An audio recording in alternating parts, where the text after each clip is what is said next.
I'm gonna try and turn the wheel. I knew it. Oh yeah.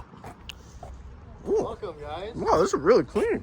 It's been around two months and 16 days since I've driven my car. You might be wondering, question, what the heck? This is what happened last track day. I think I already told you guys. Yeah. There's a lip on here, so I ordered new rotors and brake pads, and they had to like custom make it, and then it took hella long, but now I'm doing it. So now Unfortunately, we can't do both sides today because so he got Paragon to basically manufacture some new two-piece rotors for him, and he's gonna reuse the same hub. He had to send over this rotor that was over here. He had to send it over to them, and they forgot to send it back. And he has the new rotors, but he doesn't have the hub from the old rotors, so he can currently only do this one. And so we thought he'd be able to drive his car today, but no, unfortunately. yeah. So One thing with Paragon brakes, if you ever want to buy from them, they are great at communicating until you're about to get your product. And then they just don't talk to you anymore. Sucks, because I heard great things online with, dude, this homie Godfrey freaking kept flaking, bro. yeah, And there's it no took them a long time. there's no number you can call for them either. It's just an email. Unfortunately. So And it's not good customer service when you want it to be, you know. yeah, and I haven't also gone up and done any videos really on my car. My car's just been waiting for their cars to be ready to go up and do something. Scared after that last video. Oh yeah, that one was like, there's no point in me going up by myself really. Like, I'm not one of those guys that just is like, oh, I need to get the fastest time. I need to be like the ghost of the mountain or whatever. I don't even know.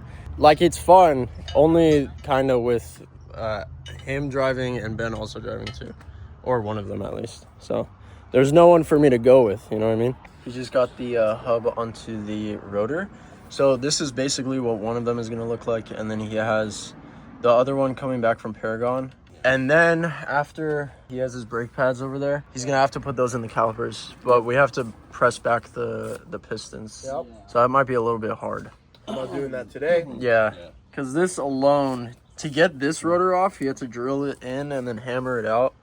And we had to pick up carpet upholstery because we had what? to upholster the carpet. VTech guys. So, update. It is 1 week later, and Parsa finally, this. thank God. Yeah, so these are the pads he got, are 7 from Paragon. He got the hub, and then he got rotor in, and we're gonna put the pads in, and his car should be good to go. But we're gonna need to jump it because it's been sitting for, I think, like, it's been like 2 months now. Almost 3 months. Yeah, and then we could do a real quick recap on what happened with Ben's car. I don't do videos. Oh, okay. Real quickly, just give us a quick rundown of like what happened, just so people know. Don't make it boring. About 4 months ago, it was a rainy day. Okay, all right. It was a rainy day, and I floored in first gear. I had some wheel hop. I heard a knocking sound from my car. I went to 3 track days with that knocking sound. Thought it was my tie rods. Fixed them. Wasn't that. Thought it was my axle. Fixed it. Wasn't that. Changed my intermediate shaft. Wasn't that. So then I ordered control arm bushing, sway bar end link, and lower ball joint. Fudge. I replaced all that stuff. I think it was the bushing. By the way, I spent like 4 months or 3 months, replaced like 6 parts. I think all it was, my lower control arm bolt was loose. So car feels much better, thank God. Did an alignment, everything's good. Only issue now is when I was putting in the intermediate shaft, I must have knocked out the seal, so it's leaking from the transmission a little bit. So I'm not fully done until I take that whole thing out and change that seal. And then I do still have some vibration. I think it's just my bent wheels. After the Button Willow track day, all 4 of his wheels were slightly bent. We Not have- very noticeable, but it's just giving a little vibration. Yeah, it's the update. But that's literally why, like, there's not been really any content. And Yeah. I already told you guys, like, it's way more fun going up and driving with these guys and I can't have like them two in my car or else I'm gonna like rub pretty bad. Like if we go on like some mountain roads. Yeah, but he's about to be done.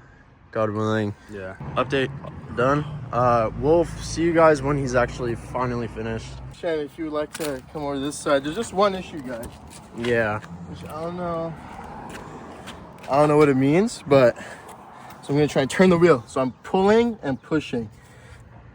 The brake pad is so like it is such a perfect fit right now. Like you can see the brake pad right there up on the rotor. It is such a perfect fit. The wheel's not moving like that. It's like not moving. I mean, it'll be fine. This looks freaking cool though. And then we have to jump start because this battery is 100% dead. Finally, we didn't get the part, but as soon as he connected it, the alarm started going off, but it turned on.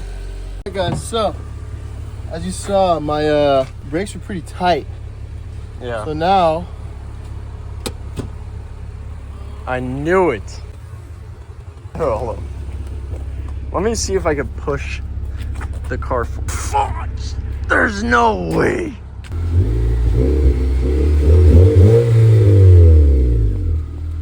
No. Wait, what? There's no freaking way, dude.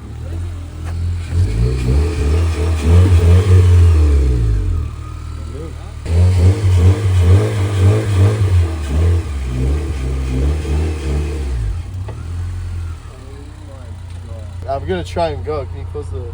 Yeah. Dude, that's crazy. I'm gonna try and drive down my street. Yeah. Bye.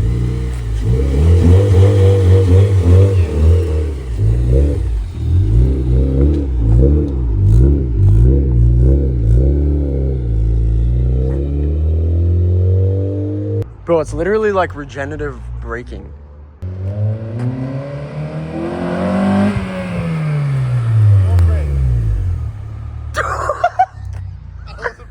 Okay, so you guys know what happened yesterday. So Yeah. So we're here today. The pad. basically, because we couldn't move it, and it was rubbing up against the rotor, and it was heating up and stopping the car, he's sanding them down on the concrete.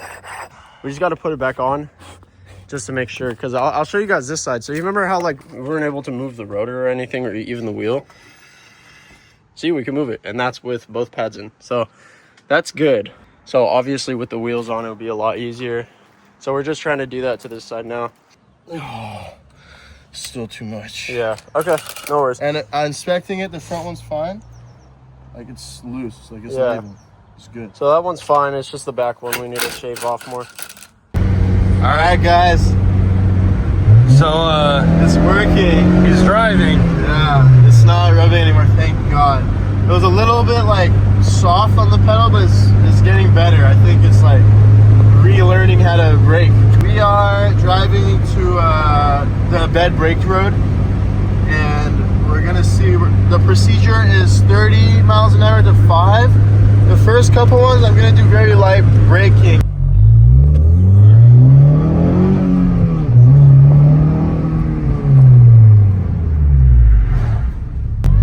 Alright, he did the 30 to 5. Now we're doing the 45 to 5.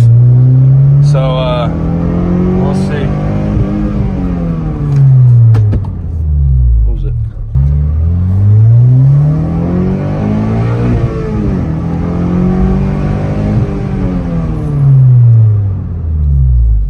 How much percent are you doing? 50. Yeah, maybe brake a little harder.